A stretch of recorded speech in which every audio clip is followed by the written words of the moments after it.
guitar, vocals, and Pat Curtis, drums. Interview section.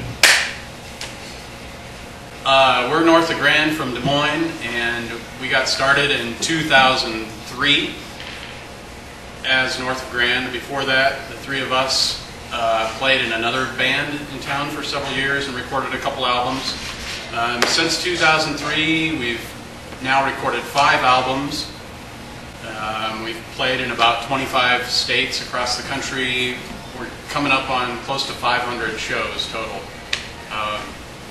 And we added Matt down at the end in 2009, and so this new album that's coming out is our first album as a 4-piece. So we're pretty excited about that. It's a different sound, I think, for us. You can tell the excitement on our face. That's the approach. Early on, maybe our influences or what got us together. Sean and I are both work in the media in Des Moines, and we were both at a press conference, and it was the first time I met him. He was wearing a House of Large Sizes t-shirt, and we're both big fans of that band, and that's how we got connected. And then I think we found out we had, you know, a lot of the same musical tastes, and then I found out he played guitar, and I'm like, I play drums. And so we got together, and that was how things got started, I guess. Yeah. What bands do you guys think influenced our early sound, or what common bands we have that got us going? Pop punk bands. Everyone always throws out the Weezer Green Day combination. Just say the Ramones. Just say the Ramones. And then maybe segued into like the Groovy Ghoulies and Chicks Dig It and the Super Suckers. We all Super Suckers. And we got to play with them several years ago when they came through Des Moines. I think more recently, since we've added another member, we've moved away from the punk sound a little bit. Arguably, we were never punk rock, but maybe we were. Maybe, but now we're more of a classic, you know, just a rock band with fully realized songs with guitar solos and intros and leads and that whole deal. Which is nice because there's never been a set out to like we have to write a punk album or we have to write a rock album. It just kind of naturally comes out as I think what's become a North of Grand sound with influences of old-time rock and roll and still punk. Classic rock. Where's its head. And even like Built to Spill with the swirlies are getting in there now. So yeah. I would say one of the reasons we added Matt, and one of the highlights for us as a band, was probably in 2009.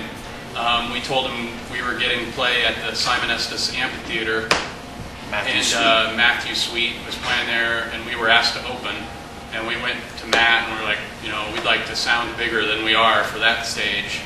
And we started practicing with him, and I thought, I don't know, how'd you feel, Matt? At first, I just was going to do a couple of shows. I came and sat in with you guys a couple of times for like 10 songs. And I thought it felt pretty good. And then the Matthew Sweet thing came up, and you guys wanted to do some out-of-town dates, and I was like, yeah, I could go. We actually duped you by telling you we were going to go to South by Southwest and play 2 shows. And then half of that trip got canceled. So we didn't go play. Yeah, but we did do half the trip. We went to Lawrenceburg, Missouri, and Wichita, Kansas. Yeah. Saw a great big fight in the lobby. Party. And then yeah, the Matthew Sweet thing came up, and then I've been kind of tagging along ever since. We're north of Grand. This song's called No Way Now.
since then, it seems like there's always been something coming up on the horizon that we're like, wow, we get to do that, you know, like after Matthew Sweet. We opened the front end of the Magnolias from Minneapolis. Yeah, a band we always loved from Minneapolis, the Magnolias, played their 25th anniversary shows, and they played 2 nights at the 7th Street Entry, and we got to open both nights, and just treated like rock stars, and it was awesome. And Matt was with us for that. That was awesome. And then next thing you know, we're like opening for the Queers in Omaha. We just recently played with Agent Orange here in Des Moines, and we played with the Super Suckers. Who's that guy from those guys from the Sex Pistols? Oh yeah, Glenn Matlock. The International Swingers with Glenn Burke from Blondie on drums and Glenn Matlock from the Sex Pistols. yeah. So 90. When did we start? 2003. 2003. As actually the North of Grand. So that's 9 years, and it's kind of like what measures the level of success, or how do you know when you've made it? And I think that our success comes where all 4 of us don't have unrealistic dreams of making it big with being signed by the biggest record label and going on a worldwide tour and playing Wembley Stadium. We're all grounded in the fact we're on Brolester Records here in Des Moines, and we're super happy about that. No, too. you got when you have 4 guys that it's like, wow, we're playing really good rock shows on a regular basis. We all get along. We've had very few fights. Few, but small. Yeah. And it's kind of like, that's making it. That's a band that's made it, you know. And for us, the fun thing too, I think at this point, is putting a few feathers in our cap along the way, like with the resurgence of like all these old bands coming around, like the Lemonheads and Dinosaur Jr. and that kind of thing. We get the chance to play with Sponge, a favorite band of mine from the mid '90s, was soundtrack to many things for me. And House Large Sizes reunited, and we got to open for them. That was a huge gig for us. The Real Big Fish thing was fun, and then what was the band here from Texas? So big you can't even remember. So big. Bowling for Soup. Bowling for Oh, Soup. yeah, that was awesome. Great night. Ended up on the bus outside the House of Birds, pounding all their beer. Watching the Mavericks. NBA playoffs. So a band that together that many years, putting out our 5th album, and probably more after that, that's pretty successful, and everything else is kind of a bonus. Yeah. But we're not some band. Maybe some other band that tours a ton would call us hobbyists, because we're not on the road, 200 days out of the year. But it's what we like to do, and that's where we're at. We play as much as we can, pretty much. We have jobs. Yeah. That's what we have. We have mortgages. He's got kids. Dogs. We talk about like 7th Street Entry and Replay Lounge in Lawrence. There's several places in Omaha we've liked playing, but in Des Moines, we love playing House of Bricks. It always sounds amazing here. You fell down on stage on their first show in Omaha. Was that our first show? I think so. You threw up on the amplifier. And I threw up on my amplifier, so that was a good one. That's a pretty good gig. You. Yeah. Pretty good showing. Sometimes we get kind of drunk. We have a reputation for, we enjoy our, I don't know, I think we enjoy our drink. Well, it's what? This next song is called BHS.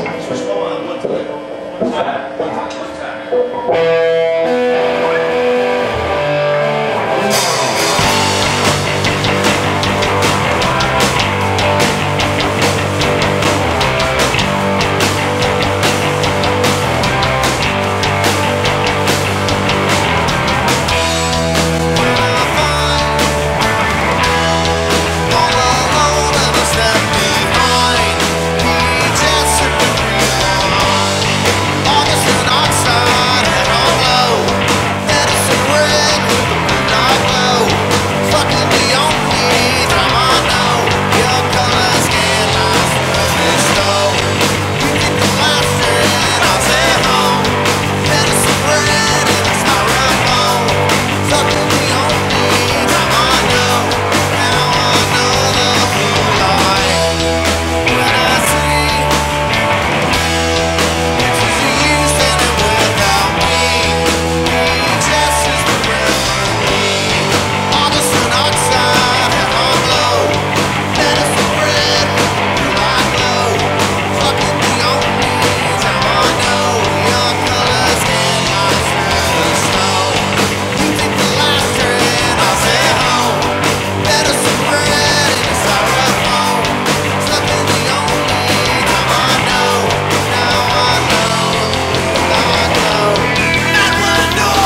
I think when we started, the three of us together, which we played together 6, 7 years before Matt came in, like the first thing we talked about is like, let's, we knew we were best friends, we knew we wouldn't have any problem, you know, sticking together, but we thought, let's do this for the long haul, and things will start to come to us. You know, bands that stick around and plug at it, you know, you start getting asked to play really good shows, and that's happened for us. It's been great. Yeah, a lot of stories. Most are we'll just keep to ourselves. Yes, we will. But we're still having fun, and we've got a new album coming out on Brolester Records, which is a local label, and they're helping us put it out. We recorded it in Kansas City with Chris Cosgrove, who Studied under, worked Steve under Albini. Steve Albini and cut his teeth on the Foo Fighters' Color of the Shape album, so we felt like he had a good handle on what was going on. It sounds really great. We're excited about it. And September 18th is our CD release. Actually, it's the 14th. But the show, the CD release yeah, show is at the Gas Lamp, and we're playing with Teenage Bottle Rocket in Omaha the night before. So that's another great thing we had happen for us. So we're just going to keep at it, I think. Do you think the Band of Horses release is going to hurt our album? Probably. On Tuesday? That's another thing, kind of a saying I think we felt true to is kind of like everyone's always like an escape from Iowa, or you got to leave Iowa, go somewhere to make it in the music scene or this scene or that scene. And it's like, you know, Iowa, if you play around the United States as much as, I think we've played around the United States enough to say that we've played around the United States significantly. And there's some, I won't demean any other states. I'll just say that Iowa has an extremely good music scene. An extremely good music scene. A lot of good bands that don't even do what we do, we just still appreciate it. We dig it. We get what they're doing. I'll call it out. I don't think because you have NYC on your sticker means you're a good band, necessarily. Whoa, we just said it. You know, whatever. What's what that one guy said to you that one time? Because there's 10 million bands in that state. Yeah, I know, exactly. That one guy said to you that one time, hey, where are you from? Where are you from? Des Moines, oh, I'm sorry. And I was like, fuck. Can I say bad words? Is that fun? I was like, fuck you, man. Your band's a wanker and you suck. Yeah, we're from Des Moines. We wear it on our sleeve. We're pretty proud. We have a song called Gray that's specifically about Des Moines, the Traveler's Sign and all that stuff. And we named our band North of Grand. So we're actually Des Moines specific. Yeah. That's where we really met and hang out still is Ingersoll Avenue and the bars there. So we're proud of where we're from, and we love playing all the venues in Des Moines. When we got started, we needed a name and struggled with it a while, and then kind of realized, you know, south of Grand in Des Moines is more the hoity-toity area of town, richer, money, big houses. Still more affluent. Yeah. Super nice. It's where Pat lives now. Where I lived for 2 years. My house isn't like the other houses there. But As anyone from Des Moines knows, if you say south of Grand, it's like, oh my goodness, you must have. It's maybe a different demographic a little bit, but Yeah. you know, it's still those. Kind of taking it blue collar. We're north of Grand, Ingersoll. working class rock and roll band. Nothing against south of Grand, because I'd buy a house there in a heartbeat. Because they own all the businesses where we work. Yeah. This will be the first song on our new album coming out September 18th. The album's called A Farewell to Rockets, and the first song is called Hey Man.